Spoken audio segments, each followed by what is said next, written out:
Sir এদিকে। 1 minute.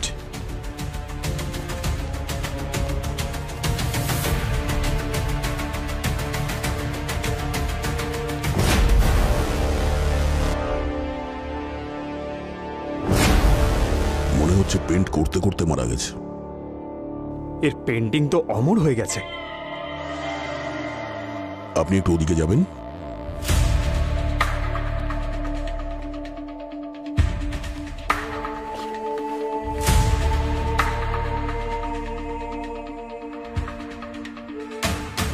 Painting এ যতগুলো strokes আছে একদমই ক্লিন। এই দেখতে পাচ্ছ এই শেষেরটা? অদ্ভুত না? মনে হচ্ছে এটা ওর শেষ স্ট্রোক ছিল।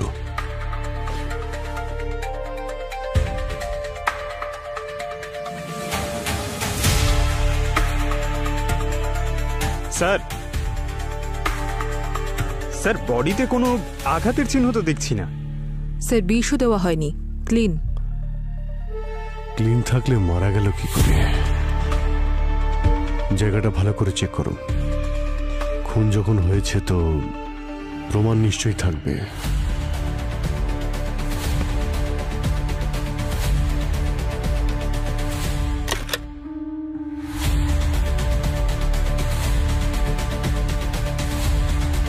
স্যার,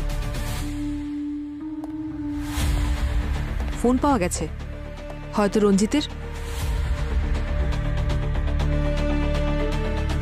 লক আছে।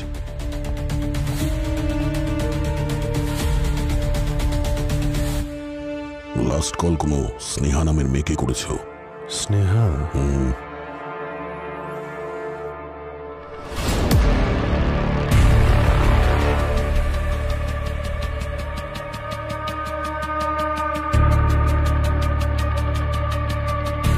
এই কাপে লিপস্টিকের চিহ্ন রয়েছে, মানে এখানে কেউ এসেছিল। এটা স্নেহা কিংবা ওর ওয়াইফ মালিনীও হতে পারে।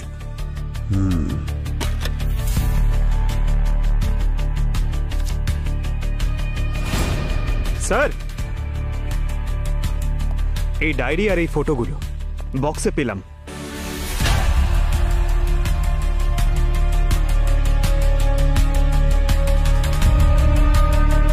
এই মেয়েটার ছবি তো, আচ্ছা এই মেয়েটার পেন্টিংই তো করছিল। হ্যাঁ স্যার, একদম ডিটো। কফি মাগে লিপস্টিকের চিহ্ন, আর লাস্ট কল করেছিল স্নেহাকে। আর তারপর এই ডায়েরি আর মেয়েটার ফটো।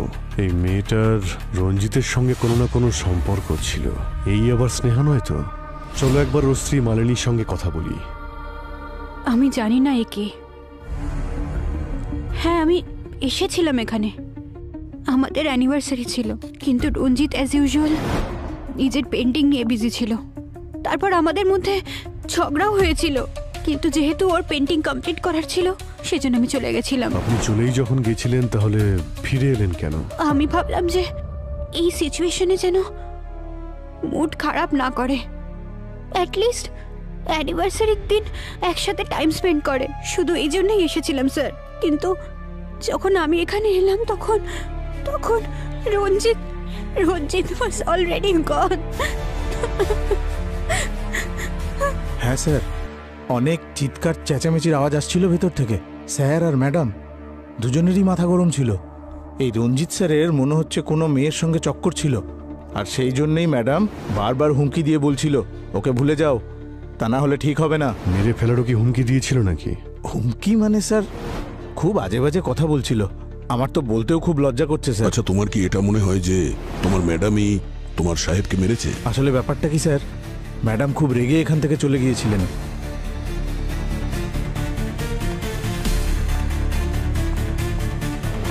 একটু পরেই ফিরে এসেছিলেন, আর তার ঠিক একটু পরেই না আমি স্যারের চিৎকারের আওয়াজ শুনেছিলাম। আমি দৌড়ে ভেতরে চলে গেলাম, তো আমি গিয়ে দেখলাম স্যার নিচে পড়েছিলেন, ম্যাডাম ওনার কাছেই দাঁড়িয়েছিলেন।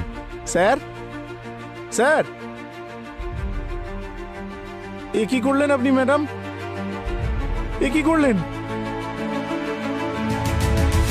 তাই স্যার আমার মনে হচ্ছে ম্যাডামই স্যারকে খুন করেছেন। এই মেয়েটাকে কি চেনো তুমি? না স্যার। আচ্ছা, স্নেহা নামের কোনো মেয়ের কথা শুনেছিলে? ও রঞ্জিত স্যারের স্টুডেন্ট ছিল। রঞ্জিত স্যার একা কাজ করা পছন্দ করতেন, কিন্তু ও এখানে আসতো আর অনেক রাত পর্যন্ত ওনার সঙ্গে কাজ করার জন্য থেকে যেত। খুন হওয়ার আগে অন্য কেউ কি দেখা করতে এসেছিল এখানে? আমার থাকাকালীন তো সেরকম কেউ আসেনি। হ্যাঁ, মানে মাঝখানে আধ ঘন্টার জন্য আমি খাবার খেতে গিয়েছিলাম স্যার, সেই সময় যদি কেউ এসে থাকে তাহলে। মালিনী তো সোজা রঞ্জিতের ঘরে চলে গেল। হ্যাঁ স্যার, আর খুব রেগেছিল মনে হচ্ছে।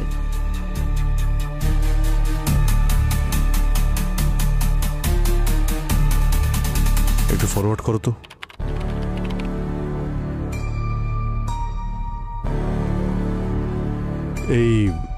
এই মেয়েটা কি? জানি না স্যার। ও এই সময় এসেছিল যখন আমাদের এই ওয়াচম্যান সাহেব খাবার খাওয়ার জন্য গিয়েছিল, তাই না? হতে পারে স্যার। স্যার, ওর রেড হিলস আর জামা কাপড় বেশ দামি মনে হচ্ছে। যখন ওয়াচম্যান ভিতরে গেল ঠিক তার আগে মালিনী কতক্ষণ ছিল? স্যার প্রায় 10 মিনিট।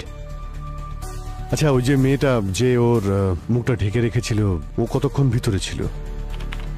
স্যার ও 10-15 মিনিট স্যার। 10-15 মিনিট তো কাউকে খুন করার জন্য যথেষ্ট। দুজনেই অনেক সময় পেয়েছে।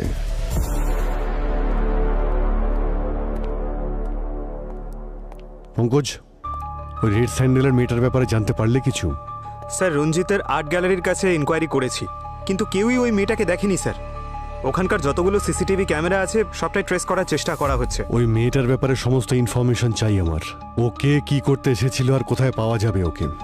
আই এম শিওর ওই মেয়েটাই কিছু একটা করেছে। আচ্ছা, তোমার কেন এটা মনে হচ্ছে যে ওই রেড স্যান্ডেল পরা মেয়েটাই রঞ্জিতকে খুন করেছে? আরে ভাই, কারো বাড়িতে কেউ মুখ ঢেকে ভালো কোনো উদ্দেশ্য নিয়ে তো ঢুকবে না। দেখতে গেলে উদ্দেশ্য তো মালিনীরও ঠিক ছিল না। ওয়াচম্যান বলছিল না যে মালিনী আর রঞ্জিত অনেকক্ষণ ধরে ভেতরে ঝগড়া করছিল? তাহলেও এতটা সময় যখন ভেতরে ছিল, যা খুশি হতে পারে। হ্যাঁ, হতে পারে, কিন্তু হাজবেন্ড আর ওয়াইফের মধ্যে ঝামেলা তো হতেই পারে না। এর মানে এটা তো নয় যে কেউ কাউকে খুন করে দেবে। ওর হাজবেন্ড মারা গেছে, একটু তো সিম্প্যাথি দেখাও। আমার ডিউটি সিম্প্যাথি দেখানোর জন্য নয়, কেস সলভ করার জন্য। আর এমনিতেও তুমি কিভাবে জাজ করবে? হ্যাঁ, তোমার তো পাস্ট প্রেজেন্ট সম্পর্কে কোনো আইডিয়াই থাকে না। কি বললে? হ্যাঁ, কি বললে কি তুমি? দেখো, তুমি কিন্তু প্রফেশনাল আর পার্সোনাল বিষয় গুলিয়ে ফেলছো দয়া, বুঝেছো? আমি তো তোমাকে এটাই বোঝানোর চেষ্টা করছি যে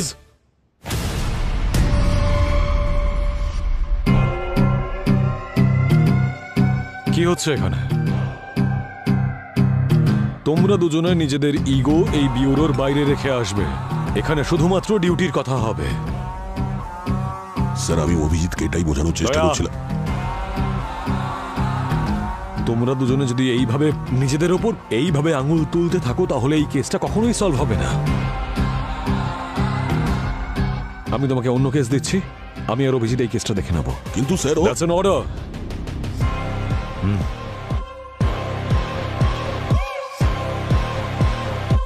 ইয়েস স্যার।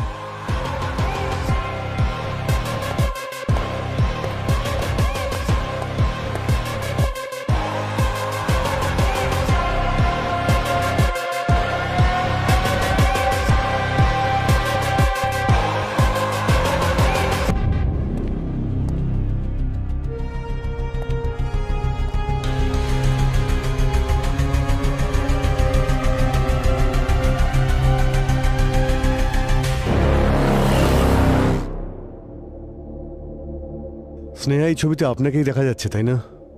আপনি কি করে বলতে পারেন এটা আমি?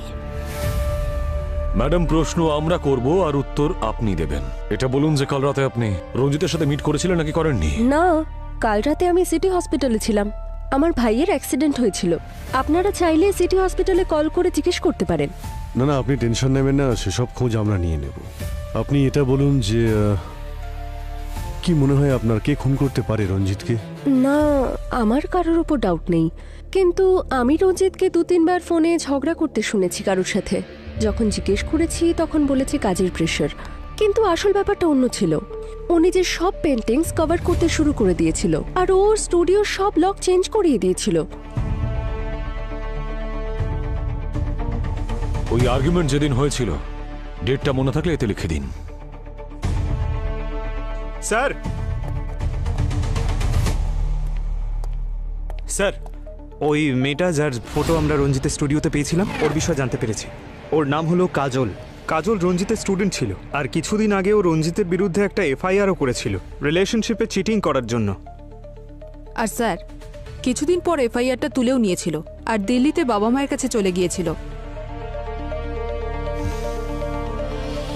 পঙ্কজ পুরবি, তোমরা দিল্লি রওনা হও এক্ষুনি, সব এনকোয়ারি করে এসো। Okay? I am sorry sir, but that's not possible. 1 মাস আগে কাজল সুইসাইড করেছিল। হোয়াট? হ্যাঁ স্যার, লোকাল পুলিশের কাছ থেকে জানা গেছে, কিন্তু সুইসাইডের কারণ খুঁজে পাওয়া যায়নি। তোর বাড়ির লোকের সঙ্গে কথা বলার চেষ্টা করেছো? ওর বোনের সঙ্গে কথা হয়েছে স্যার। ওরা বলছিল যে কাজল আর রঞ্জিত থেকে একটা রিলেশনশিপে ছিল, কিন্তু যেই মুহূর্তে কাজল ওকে বিয়ে করার কথা বলে রঞ্জিত ওর সঙ্গে ব্রেকআপ করে নেয় স্যার। ওর বোন বলছিল স্যার যে সুইসাইডের আগে কাজলের একটা ফোন এসেছিল, আর কলটা আসার পরেই ও ডিস্টার্ব হয়ে গিয়েছিল। তাহলে কলটা কে করেছিল? ফোন রেকর্ড চেক করেছিলে?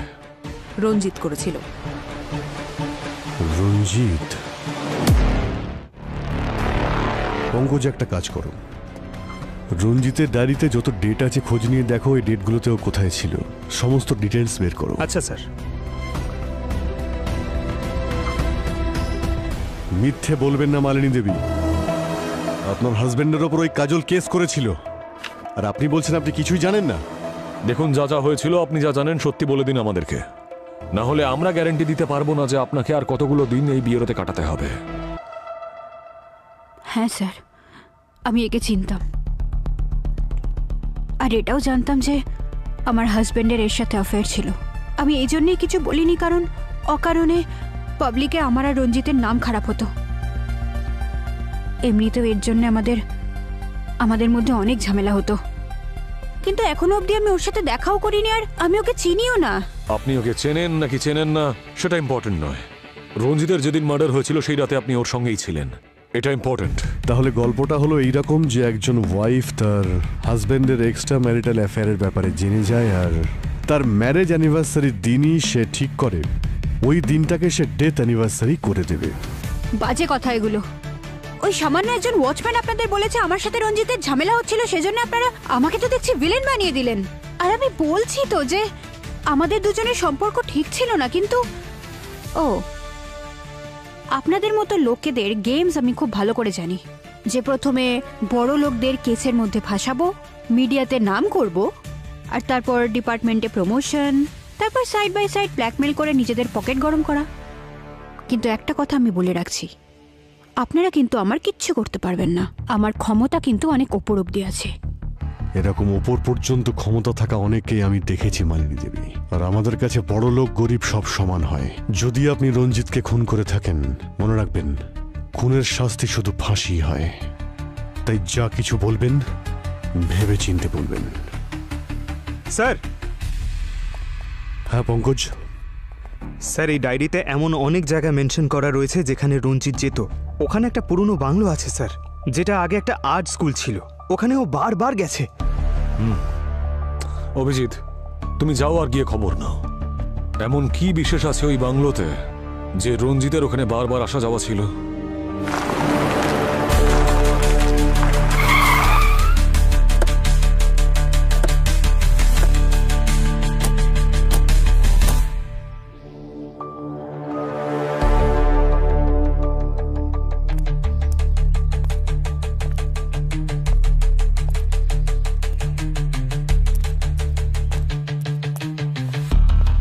স্যার, ভেঙে দেবো? আরে ছাড়ো না ভাই পঙ্কজ, দরজা ভাঙতে গিয়ে আবার তোমার পাটা না ভেঙে যায়। দরজা ভাঙার কাজ তো শুধু দয়া, সব জায়গায় শক্তি দিয়ে সব কিছু হয় না, মাঝে মধ্যে বুদ্ধিরও ব্যবহার করতে হয়।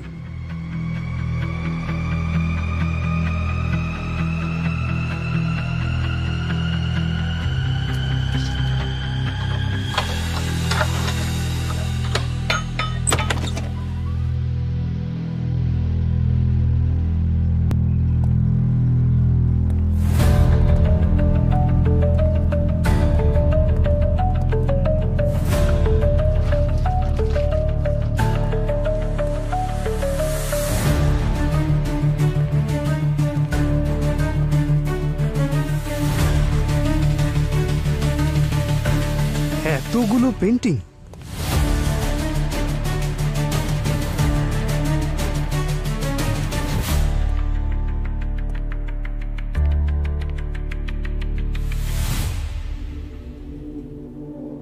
স্যার, এই পেন্টিংসগুলো দেখে মনে হচ্ছে এগুলো বেশ দামি।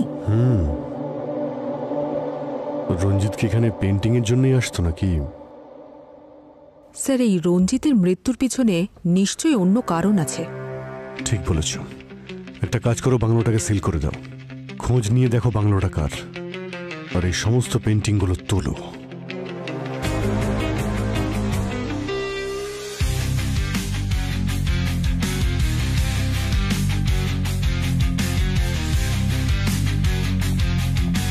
কি ডক্টর সালনকে, এই পেন্টিংটাকে নিয়ে আপনি কি টাইম পাস করছেন? আপনার কাছে আমরা একটা ডেড বডি পাঠিয়েছিলাম, কিছু জানতে পেরেছেন নাকি?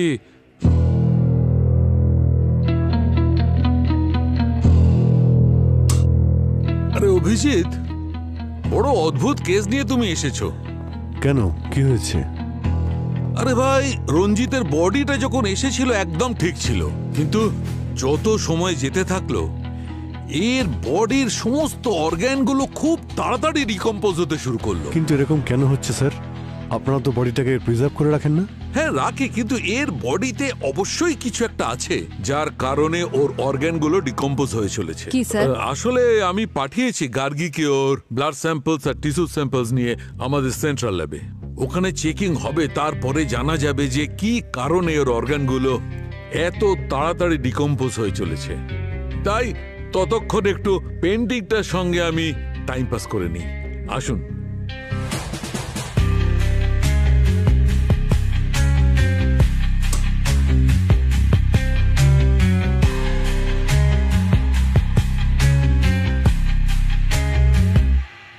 এই দেখুন, পেন্টিং এর সঙ্গে টাইম পাস করে আমি কি পেয়েছি। কিছু রহস্যকে রহস্য রাখার জন্যে মরতেই হয়। এমন কোন রহস্য আছে যে কারণে রঞ্জিতকে এইভাবে মরতে হয়?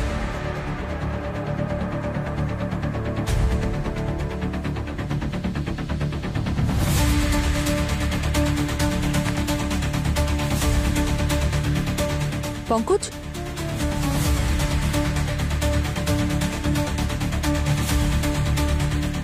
এই দেখো। অভিজিৎ স্যারকে ফোন করছি। আরে স্যার, আপনাকেই ফোন করছিলাম। স্যার এই দেখুন। স্যার, আমি রঞ্জিতের ব্যাকগ্রাউন্ড চেক করছিলাম, ওর একটা সোশ্যাল মিডিয়া পোস্ট দেখতে পেলাম। জানতে পেরেছি যে আরও একটা মেয়ে রঞ্জিতের উপর চিটিং এর অ্যালিগেশন এনেছিল, কিন্তু এ কোনো এফআইআর ফাইল করেনি। ওর নাম আকাঙ্ক্ষা। তার মানে সিসিটিভিতে যাকে দেখা গিয়েছিল সে আকাঙ্ক্ষাই, যে ওই রাতে রঞ্জিতের আর্ট গ্যালারিতে গিয়েছিল। খোঁজ নাও, গিয়ে মিট করো ওর সঙ্গে। বিখ্যাত পেন্টার রঞ্জিতের মৃত্যুর পেছনে কার হাত রয়েছে সেই রহস্য এখনো রহস্যই আছে, কিন্তু এখন যখন সিআইডি ইনভলভ হয়েছে এই কেসে, তখন নিশ্চয়ই আমরা খুনিকে শনাক্ত করতে পারবো। কিন্তু এই মুহূর্তে আপনারা আমাদের সাথে থাকুন। আপনাদের মধ্যে আসছে কিরণ, রহস্য উদ্ঘাটন করতে, যে রহস্য আসলে একটা স্ক্যাম, যেটা আপনার রাতের ঘুম কেড়ে নিতে পারে। সুনীল, আমাকে তো একটু হেল্প করতে পারো? সারাদিন বসে বসে টিভি দেখে যাও। নমস্কার দর্শক, আমি হলাম কিরণ, দেখছেন সেকেন্ডস রিপোর্ট। আপনাদেরকে স্বাগত জানাই। সুনীল, কখন থেকে চিৎকার করছি, কিন্তু তুমি তো টিভি দেখা থেকে বিরতি নিতে পারছো না। তাজা খবর শুধু তুমি খ্যাচখ্যাচ করো, শান্তিতে একটু টিভিও দেখতে দেবে না। সেই সত্য ঘটনাগুলো তুলে নিয়ে আসি। আচ্ছা তাই বুঝি? আর এর গলা তো কোকিলের মতো লাগে তোমার, তাই না? এখানে বসে তুমি কোনো নিউজ টিউজ দেখো না, এই বাজে মেয়ে কিরণকে দেখার জন্য তুমি টিভি অন করো। আমি সত্যি যদি পারতাম তাহলে এই নিউজ চ্যানেলটা বন্ধ করে দিতাম, আর এই মেয়েটার গলা টিপে দিতাম। ফুটেজ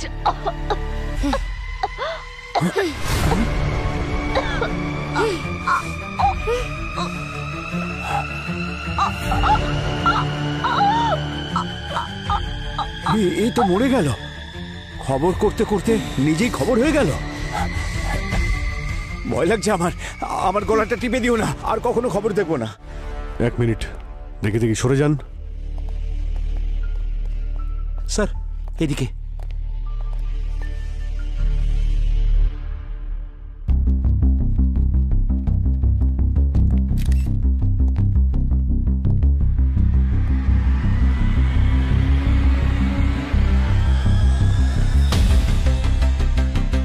ইয়েস ডক্টর গার্গি, জানতে পারলে কিছু? 20 দিয়ে মারা হয়েছে ওকে। 20?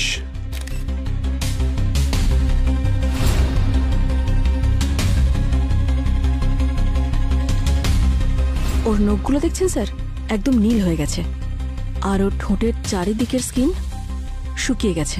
It's a clear case of poison.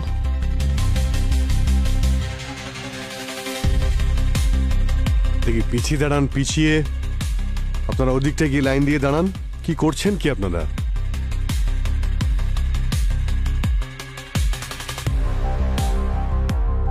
স্টুডিওটাকে ভালো করে চেক করো। বিষ এখানেই দেওয়া হয়েছে মানে কোনো না কোনো এভিডেন্স তো অবশ্যই থাকবে।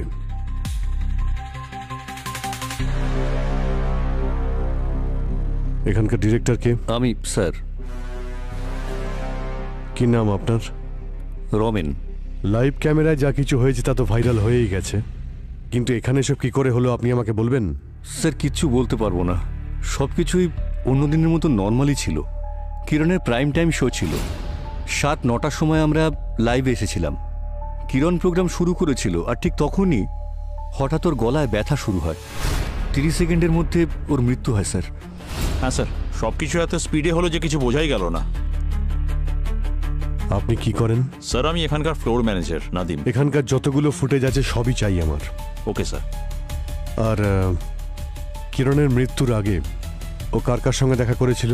স্যার টেলিকাস্টের একটু আগেই আমি ওকে কিরণের কাছাকাছি দেখেছিলাম। আমি ছিলাম তো কি হয়েছে স্যার, ও এখানকার স্টার ছিল, অফিসে যেই আসতো ওর সঙ্গে দেখা করতে চাইতো। কিন্তু স্যার আপনারা সমস্ত প্রশ্ন আমাকে কেন করছেন? এই যে নয়না আছে, নয়নাকে জিজ্ঞাসা করুন। স্যার আমি নয়না আর কিরণকে না প্রত্যেককে জেলে ঢুকিয়ে দেবো, ছাড়বো না আমি কাউকে। কোথায় আছে সব বাইরে বেরো।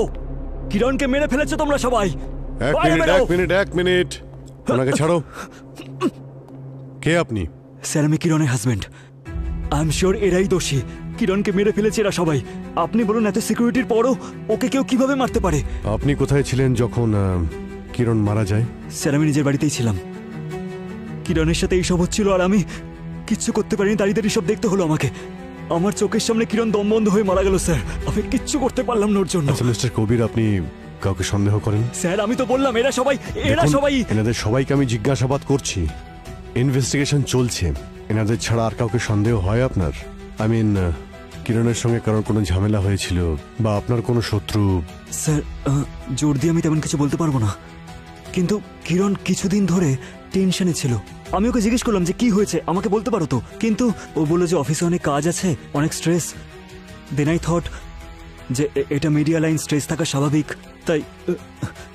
কিন্তু স্যার আমি আপনাকে বলে দিচ্ছি এরা সবাই মিলেই ওকে মেরেছে। ঠিক আছে, সেটা আমরা ধরুন, ছাড়বেন না সব কাউকে। দেখছি। আচ্ছা ওনাকে বসাও ওনাকে। আপনি বসুন। আমি একটু পরে আপনার সঙ্গে কথা বলছি, বসুন আপনি।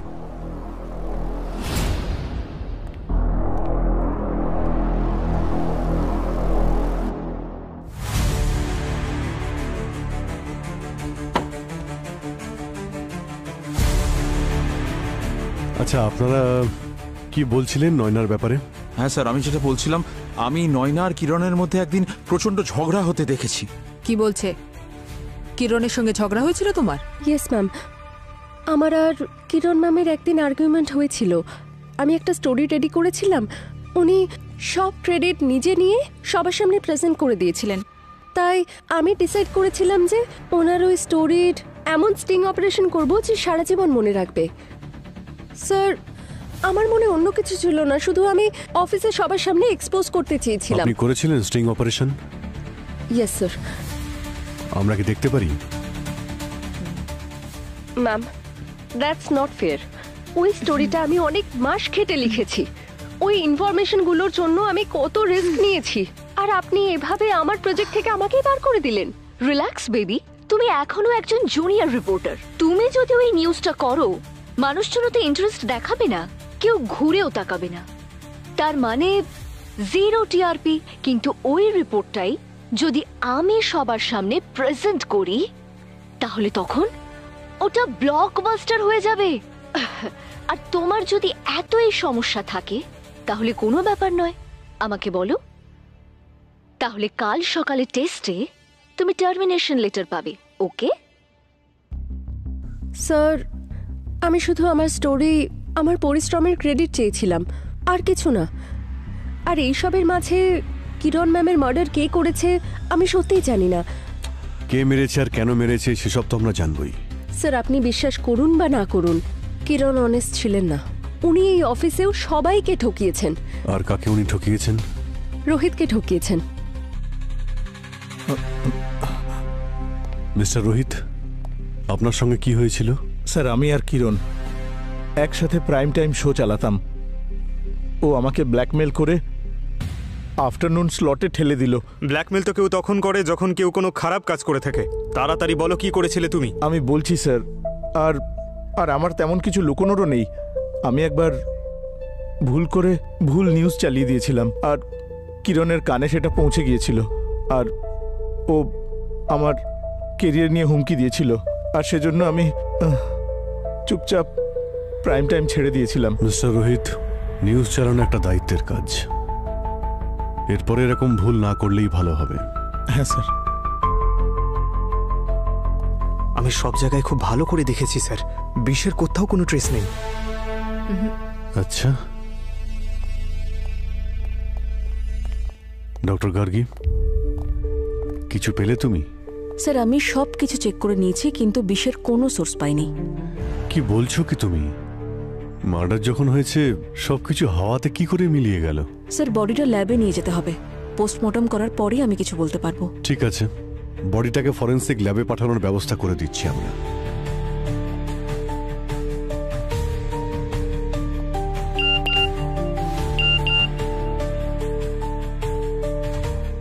স্যার, স্যার যে মেয়েটা রঞ্জিতের বিরুদ্ধে সোশ্যাল মিডিয়ায় কমপ্লেন করেছিল ওকে পাওয়া গেছে। কে সে? ওর নাম আকাঙ্ক্ষা। আকাঙ্ক্ষা? কেউ যদি আমার ক্ষতি করার চেষ্টাও করে তাও আমি তাকে কিছু বলবো না। আচ্ছা,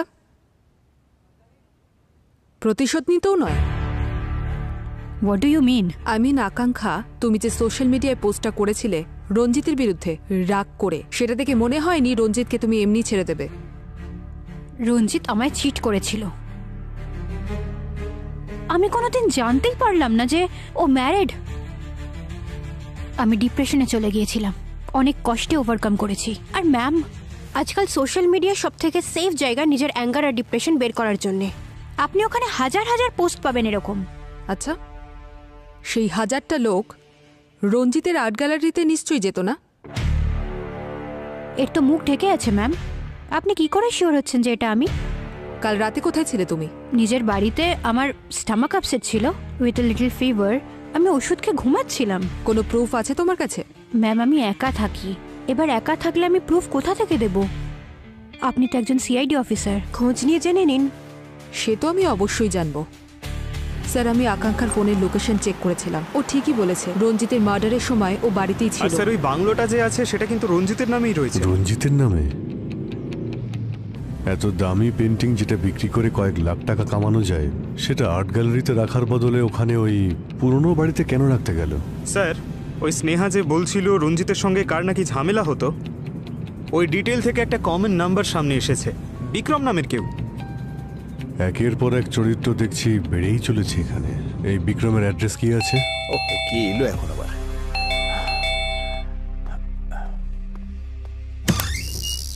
মিস্টার বিক্রম, আপনারা কারা? অনেক দেরি করলেন দরজা খুলতে। আরে এ কি অসভ্যতা! কি করছিলেন আপনি? হ্যাঁ, আমি তো ওয়াশরুমে ছিলাম। আপনারা কারা? আমরা সিআইডির লোক। সরি স্যার, একটু বেশি রিঅ্যাক্ট করে ফেলেছি। কাল রাতে আপনি কোথায় ছিলেন? এখানেই ছিলাম, বাড়িতে। রঞ্জিতকে নিশ্চয়ই আপনি চেনেন। আরে ওকে কে চেনে না স্যার, 1 নম্বরের ফ্রড আর অত্যন্ত ভাঁওতাবাজ। ও তো নাম করা পেন্টার ছিল। আরে কি এমন পেন্টারও? অন্যদের স্টাইল আর আইডিয়া কপি করে এস্টাবলিশ করেছে নিজের ক্যারিয়ার। আমার স্টাইলও কপি করেছিল ও স্যার। শুধু এইটুকুর জন্য ওকে খুন করলে? আরে কি কথা বলছেন আপনারা? আমি কোনো মার্ডার ফার্ডার করিনি, ট্রাস্ট মি। আপনার সঙ্গে ফোনে নাকি প্রায় ঝামেলা হতো ওর সঙ্গে, শুনেছি আপনি হুমকিও দিয়েছিলেন। স্যার সেদিন ও আমাকে এত বাজে বাজে কথা বলেছিল, যাতে কিছু খারাপ কথা আমিও বলেছিলাম ওকে, দ্যাটস ইট। আর রাগের মাথায় মানুষ তো অনেক কিছুই খারাপ কথা বলে ফেলে। তার মানে তো এই নয় স্যার আমি ওকে মার্ডার করেছি।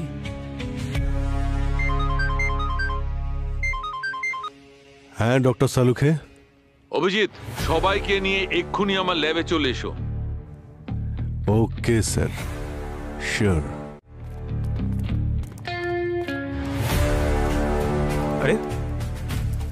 সালুঙ্খে স্যার কোথায় গেলেন? সালুঙ্খে স্যার কোথায় গেলেন? আরে পেন্টিং এর এক্সিবিশন লাগিয়ে কোথায় চলে গেলেন স্যার? আরে নতুন কোনো ব্যবসা শুরু করেছেন নাকি? কেন চেঁচাচ্ছ পঙ্কজ? আপনাকে দেখতেই তো পাচ্ছিলাম না। তবে বাড়ি চলে যেয়ে দেখা করতে। স্যার আপনি এত আর্জেন্ট আমাদের কেন ডাকলেন? আর্জেন্টলি আমি এই জন্য ডেকেছি অভিজিৎ, কারণ আমি রঞ্জিতের খুনিকে জানতে পেরেছি। কি?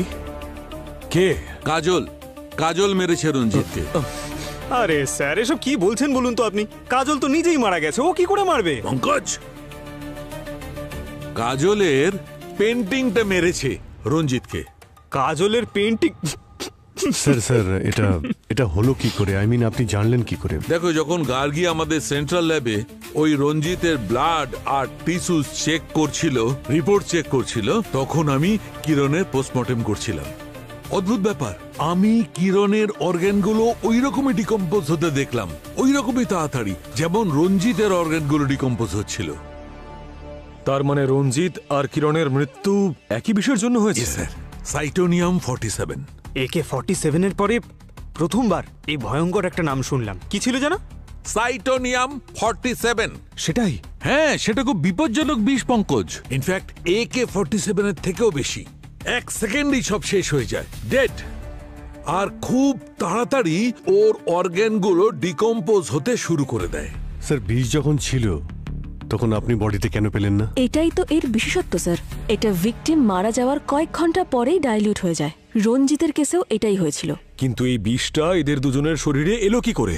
মানে রঞ্জিত আর কিরণ দুজনের মৃত্যুর আগে কোনো কিছুই তো খায়নি, আর না এদের শরীরে কোনো ইনজেকশন দেওয়ার চিহ্ন রয়েছে। ইউ আর রাইট, এই কথাটাই আমিও ভাবছিলাম। একই জিনিস আমাকেও খুব ভাবাচ্ছিল, কিন্তু আমি যখন রিপোর্ট দেখলাম একদম ক্লিয়ার। আর তারপর আমি রঞ্জিতের স্টুডিও গেলাম আর ওখান থেকে সমস্ত জিনিসপত্র তুলে আনলাম।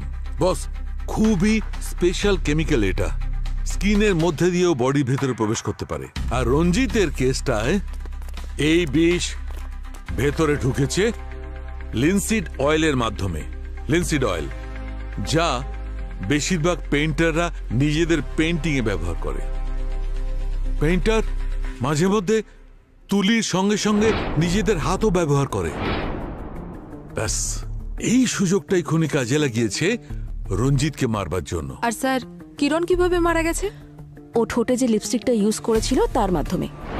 ক্যামেরায় লাইভ যাওয়ার আগে নিশ্চয়ই ইউজ করেছিল। And that's it, game over. তাহলে এই কেমিক্যাল যদি, মানে এই বিষটা, এটা যখন এতটাই ডেঞ্জারাস, তখন এটাকে অ্যারেঞ্জ করা বা তৈরি করা নিশ্চয়ই ততটাই মুশকিল। অ্যাকচুয়ালি এই কেমিক্যালটা যতটা বিপজ্জনক, এটা তৈরি করা ততটাই সহজ। এইটা তৈরি করবার জন্য যে কেমিক্যাল, যে কম্পোনেন্টসের দরকার পড়ে, সেসব খুব সহজেই মার্কেটে কিনতে পাওয়া যায়। খুব লো আইকিউ এর লোকেরাও ইন্টারনেট দেখে এটা বানাতে পারে। তার মানে রঞ্জিত আর কিরণের মৃত্যু হয়েছে একই বিষে। ডেফিনেটলি দুজনের খুনি একজনই হবে। তাহলে খোঁজ নাও যে এই দুজনের মৃত্যু একই বিষের কারণে হওয়া কোনো কোইন্সিডেন্স নাকি কানেকশন।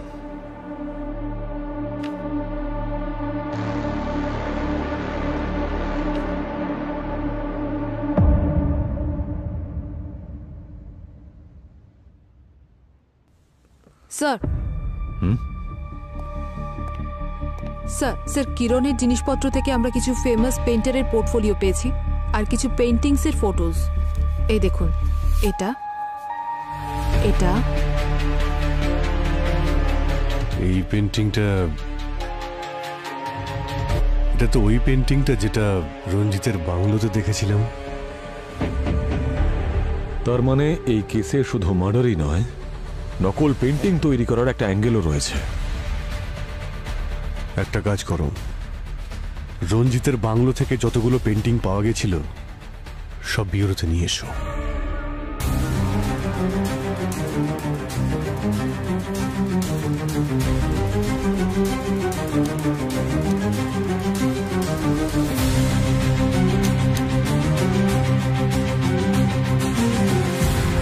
স্যার, আমরা জানতে পেরেছি এই পেন্টিংসের অরিজিনাল কপি লন্ডন, অস্ট্রেলিয়া আর সাউথ আফ্রিকাতে রয়েছে। তার মানে রঞ্জিত এই সব পেন্টিং এর ডুপ্লিকেট তৈরি করত, আর হয়তো এই কাজের জন্যই ওকে মরতে হয়েছে। পুরো তুমি লাইটগুলো অফ করো আর ইউভি লাইট দিয়ে চেক করো দেখো এই পেন্টিংগুলো কি গল্প শোনায় আমাদের। স্যার,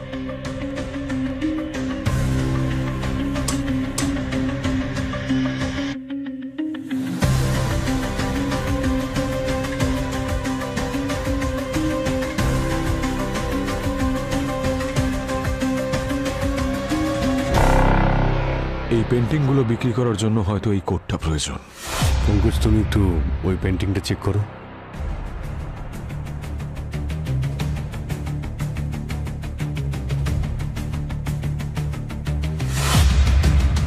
এই ফ্লাওয়ারের চিহ্ন ওই পেন্টিংয়েও ছিল আর এই পেন্টিংয়েও আছে। আচ্ছা, এক কাজ করো, এটা দেখো তো। এই দেখুন স্যার, সব পেন্টিংয়ে কোড দেওয়া আছে আর ফ্লাওয়ারের চিহ্ন। এই ফ্লাওয়ারের চিহ্ন আমি কোথাও দেখেছি।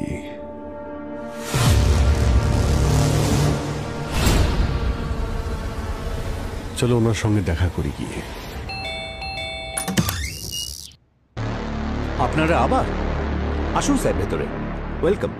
আসুন স্যার। আসতেই হলো বিক্রম বাবু, কারণ সত্যিটা জানতে চাই।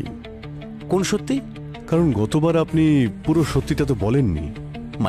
মানে এটাই যে আপনি নকল পেন্টিং বানান। একটা বাংলো থেকে আপনার বানানো নকল পেন্টিং পেয়েছি আমরা, বুঝেছেন আপনি? আপনার কাছে কি প্রমাণ আছে? ওই পেন্টিং আমার। বাজে কথা বলছেন। কি বিক্রম বাবু, সত্যিটা বলবেন নাকি আরো যত্ন করতে হবে আপনাকে?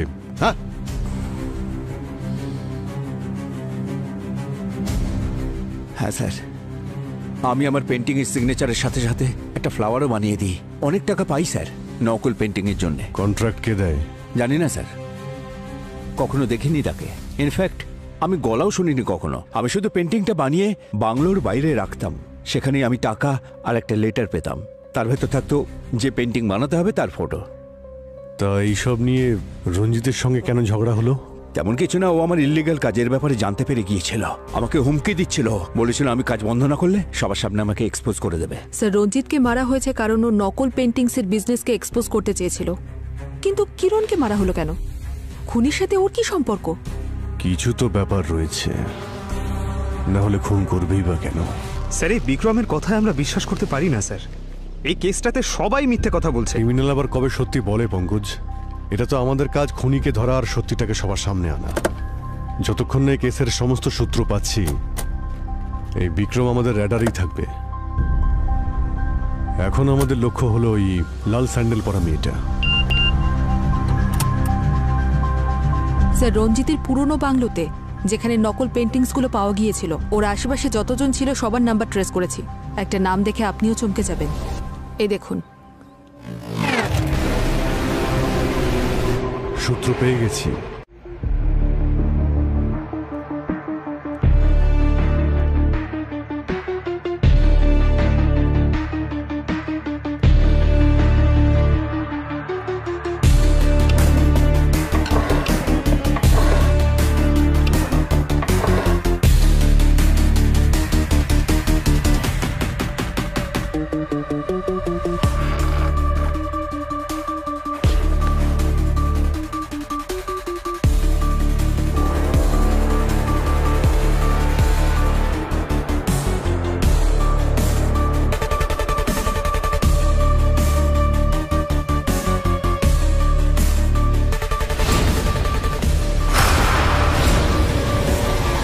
ম্যাডাম, ব্যাপারটা বুঝুন। এনআরআই পার্টি অনেক বড়। আরে বস বলেছেন এখন নয়, এখন রিস্কি হয়ে যাবে। সিআইডি বিক্রম অব্দি পৌঁছে গেছে আর সব পেন্টিংও সিজ করে দিয়েছে। ওকে বলো একটু টাইম লাগবে। ম্যাডাম, ওদের তাড়া আছে, তাই তো 5টা পেন্টিং এর জন্য 2.5 কোটি টাকা দিচ্ছে। এই ডিলটা হয়ে যাক, তারপর বেশ কিছু মাস চুপচাপ থাকা যাবে। Hello hello ma'am. আচ্ছা ঠিক আছে ঠিক আছে, আমি পেন্টিং অ্যারেঞ্জ করে টাইম আর লোকেশন বলে দিচ্ছি। আর হ্যাঁ, ক্লায়েন্টকে বলবে পুরো পেমেন্টটা যেন ক্যাশে দেয়, আর সেটাও ইন্ডিয়ান কারেন্সি। ওকে, ডান ম্যাম।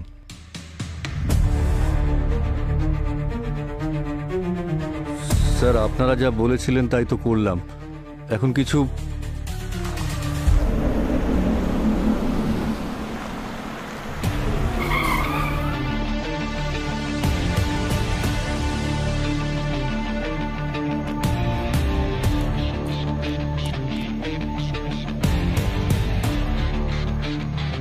হ্যালো হলো স্যার, উনি আমাদের ক্লায়েন্ট। ক্লায়েন্ট তো ঠিক আছে, কিন্তু ক্যাশ কোথায়? ক্যাশ তো আছে স্যার, গাড়িতে রাখা। আসুন। দুটো পেন্টিংস নিয়ে যাও, বাকি ক্যাশ পাওয়ার পর পিছনে রাখা আছে। Okay sir.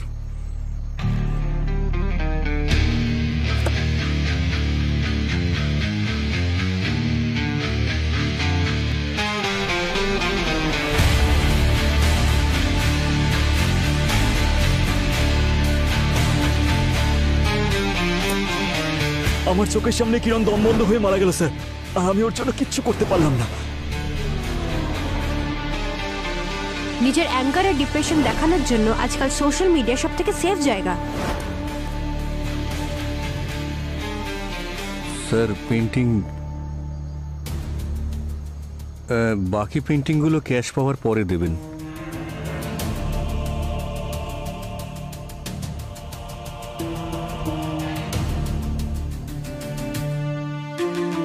ক্যাশ। ক্যাশ।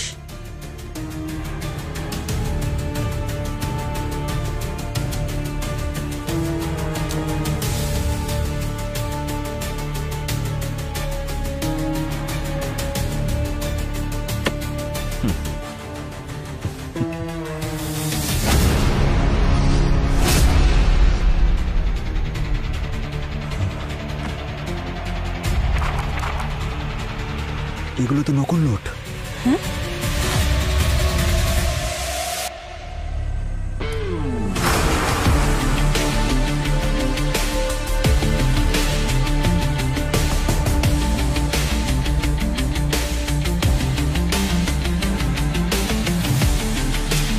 লাউ গাছ লাগালে আম পাবে কোথা থেকে মিস্টার কবির?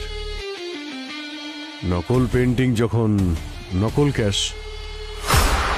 সিআইডি?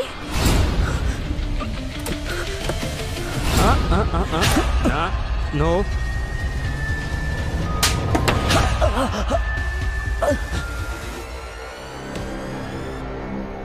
স্যার, রঞ্জিত আমার নকল পেন্টিংসের বিজনেসের ব্যাপারে জানতে পেরে গিয়েছিল। ও বলেছিল যে আমার এই বিজনেসটা বন্ধ করতে হবে, না হলে ও আমাকে সবার সামনে এক্সপোজ করে দেবে।